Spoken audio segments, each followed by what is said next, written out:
사고팔구 TV.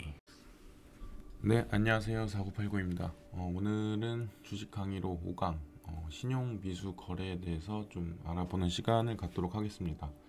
신용 미수에 대해서 많이 궁금하신 분들이 좀 계신 것 같아서 한번 녹화를 하게 되었고, 네, 이번 강의는 신용 거래가 뭔지, 미수 거래가 뭔지, 그리고 영원까지 끌어모으는 매수법에 대해서 알려드리도록 하겠습니다. 우선 신용거래가 뭐냐면 자기가 가지고 있는 증거금에서 50% 정도를 더 매수가 가능한 융자 거래입니다. 그 융자 거래에서는 이제 두 가지 정도로 나뉘는데, 자기 융자라는 게 있고 그리고 유통 융자라는 게 있어요. 그래서 신용을 쓰시려고 하실 때 그 융자에서 자기랑 유통이 구분이 되는 거를 아마 보실 수 있을 거예요. 자기융자란 뭐냐면 증권사 자체 자금이나 기타 조달 자금으로 직접 신용융자를 제공하는 거예요. 그러니까 증권사에서 돈을 빌려주는 거. 그리고 유통융자는 뭐냐면 증권사가 증권금융회사에서 자금을 빌려서 융자를 제공하는 것입니다. 자기랑 유통에 대해서는, 그러니까 유통은 이제 한 단계를 더 거치는 거죠. 보통은 저는 자기를 많이 사용하긴 하는데, 두 개의 그 자기랑 유통 두 개 다 이자율은 같은데, 제가 생각했을 때는 유통이 조금 더 이자가 세지 않을까라는 생각을 가지고 있어요. 왜 그렇게 생각하냐면, 증권사에서 바로 빌려주는 게 자기인데 증권사에서 한 단계 더 거쳐서 이제 돈을 빌려주는 것이기 때문에 저는 자기를 주로 사용하고 있습니다. 신용거래의 장점으로는 자신의 예수금의 한 배까지 금액에 대해서 매수가 더 가능합니다. 그게 무슨 말이냐면, 내가 만약에 예를 들어서 100만 원의 예금이 있어요. 예수금이. 그러면은 200만 원어치의 주식이 매수가 싹 가능하다라는 얘기입니다.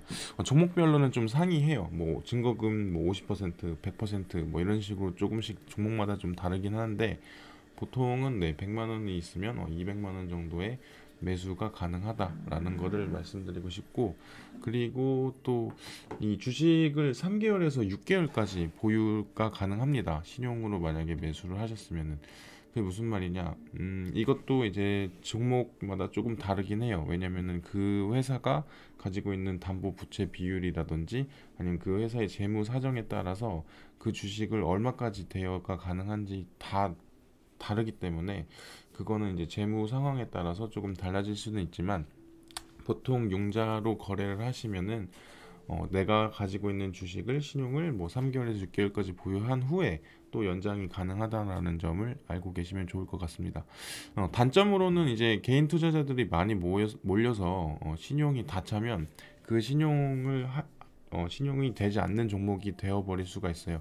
그래서 쓰시는 증권사마다 조금 다르겠지만, 키움에서는 지금 뭐 이 종목 지금 신용이 되는데, 뭐 신한에서는 이 종목이 지금 안 된다, 뭐 이런 케이스도 있을 수 있고, 반대로 뭐 신한에선 되는데 키움에서는 안 되고, 뭐 이런 식으로 상황이 조금씩 달라질 수 있다라는 거. 왜 그러냐면 신용거래는 증권사에서 돈을 빌려주는 것이기 때문에 개인 투자자들이 많은 곳일수록 신용거래가 좀 안 되는 케이스가 많겠죠. 그래서 제가 신한을 좀 사용하는 것도 있고, 신한금융투자는 그래도 외국인들이 많이 사용하는 증권사이기 때문에 키움보다는 조금 자금이 넉넉하게 있다는 판단하에 지금 신용거래를 많이 쓰고 있는 저로서는 신한을 좀 사용하고 있습니다.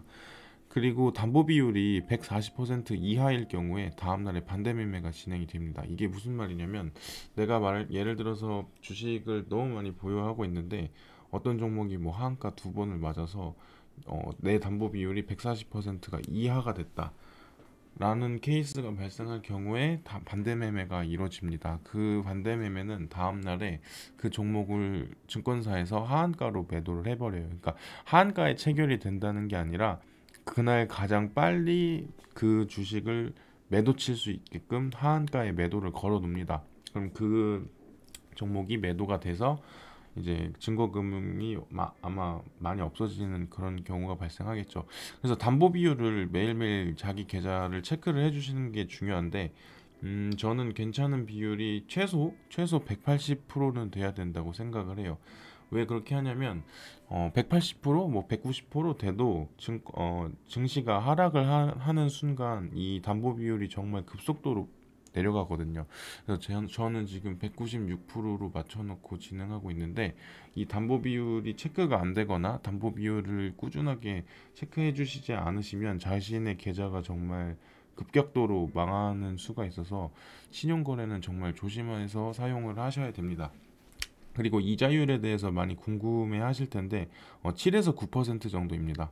보통 7에서 9% 정도인데 이거는 우리가 주로 하는 대출하고 조금 다른 개념이에요. 왜 다르냐면 대출은 연이자로 되어 있잖아요. 근데 이것도 연이자이긴 한데 내가 사용한 날만큼만 이자를 내요. 그러니까 무슨 말이냐면 내가 예를 들어서 신용으로 오늘 이 종목을 거래를 해서 뭐 200만 원치를 매입을 했는데 그날 만약에 매도를 했다 하면은 이자가 없어요. 신용 거래를 했을 때 당일에 매도 치면은 이자가 없습니다.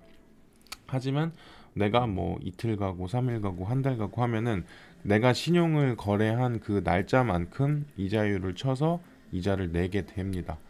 그리고 제가 좀 이거가 중요한데 100만 원으로 만약에 신용을 사용해서 200만 원치의 주식을 매입을 했는데 그 종목이 마이너스 50%가 나면은 매도하면은 나한테 돌아온 돈이 없습니다. 그게 무슨 말이냐면 신용으로 거래를 하게 되면은 내가 만약에 마이너스 뭐 3%여도 무조건 내가 지금 타격을 입고 있는 금액이 두 배라고 생각을 하시면 돼요.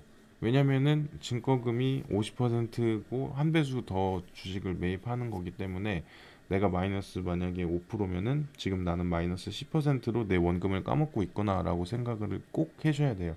그래서 마이너스가 커지면 커질수록 정말 위험하고 무서운 게 신용거래라서 그 점을 꼭 알아두셨으면 좋겠습니다. 자, 미수는 신용하고 완전히 다른 개념이에요. 이게 무슨 개념이냐면 미수는 증권사에서 현금을 빌려주는 겁니다. 신용거래는 융자예요, 융자. 그리고 그 융자라서 날짜별로 융자가 다르게 측정이 돼요. 신용은. 근데 미수는 현금을 빌려주는 겁니다.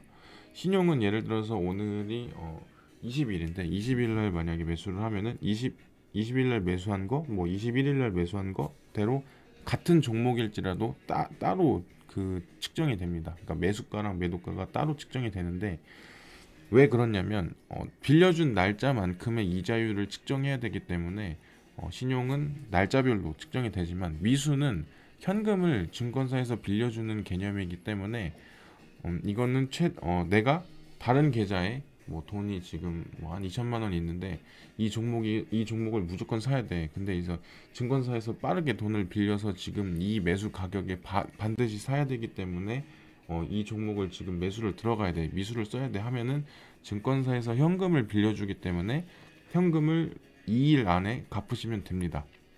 그러면 내 계좌에 타격이 오는 게 없어요.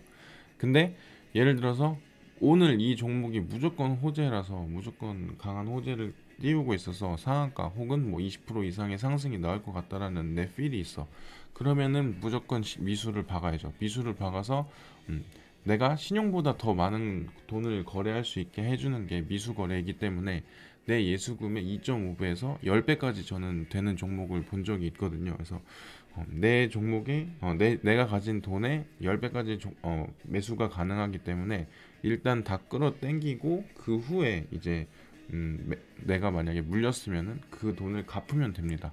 네, 하지만 오늘 당일 매수 당일 매도로 미수 거래를 완벽하게 썼다.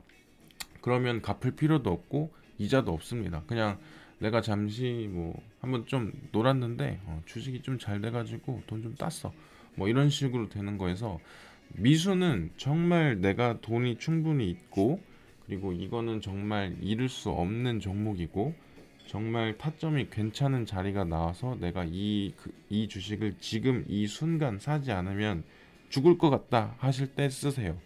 그렇지 않으면 미수를 정말 잘못 사용하게 되면은 미수를 또 쓰고 또 쓰고 또 쓰게 되어 있어요. 그렇게 물타다가 그날 나도 모르게 말도 안 되게 뭐 2천만 원, 3천만 원 되는 액수의 금액을 매수를 했다가 큰 손해를 보시는 케이스가 발생을 하기 때문에 만약에 정말 급하게 돈을 써야 된다 하시면 사용해도 상관이 없지만 확실치도 않고 그냥 좀 크게 갑자기 필이 와가지고 충동적으로 뇌동매매를 미수금으로 사용했다 하시면 정말 큰일 납니다. 계좌가 정말 큰일 나기 때문에 그 점을 유의해 주셨으면 좋겠습니다. 세 번째는 이제 영혼까지 끌어모으는 매수법이에요. 이게 뭐냐면 직장인들이라면 직장인 신용대출, 그리고 주택담보대출, 비상금대출, 개인사업자라면 소상공인 비상금대출, 자동차 담보대출, 청약통장 담보대출, 뭐 그 밖에 뭐 카드 대출 뭐 이런 것들을 총해서 내가 가질 수 있는 현금을 최대한 끌어모은 다음에 내가 정말 확실하다 싶은 종목에 신용을 풀매수를 때려요. 신용 풀매수를 때리고 그리고 나서 주식 담보 대출을 또 땡겨요. 내가 가지고 있는 주식을 담보로 또 70에서 80% 되는 금액의 돈을 매수를 할 수가 있거든요. 그렇게 해가지고 이제 인생 역전을 한 스토리가 최근에 포스코 케미칼이죠. 포스코 케미칼이라는 종목에서 사람들이 지금 뭐 몇십억씩 땡겨가지고 포스코 케미칼에서 지금 승부 본 사람들이 많습니다. 이 종목으로 승부를 봐가지고 지금 집 사러 가는 사람들이 많아요. 저는 개인적으로 추천하는 거는 요거랑 주택담보대출도 할 수 있고 비상금 대출은 금액이 크지 않으니까 이거는 뭐 소액이라서 큰 의미 없고 개인사업자는 지금 제가 해보지 않아서 이건 잘 모르겠고 자동차도 비싸지만 그래도 해볼만 하고 청약통장도 해볼만 했고 제가 자주 사용하고 있는 신용거래 후 이제 좀 돈을 좀 벌어보려고 노력하고 있는 4989입니다. 아무튼 이런 식으로 좀 매수하는 법을 알려드렸고 추가적으로 더 궁금하신 사항 있으면 댓글 꼭 달아두시고요. 뭐 다음 강의에는 이 강의를 좀 해줬으면 좋겠다 하는 그런 주제가 있다면 꼭 댓글로 답변을 해주시기 바랍니다. 강의 보시느라 고생 많으셨고요. 구독 한 번씩 꼭 눌러주시면 감사하겠습니다. 감사합니다.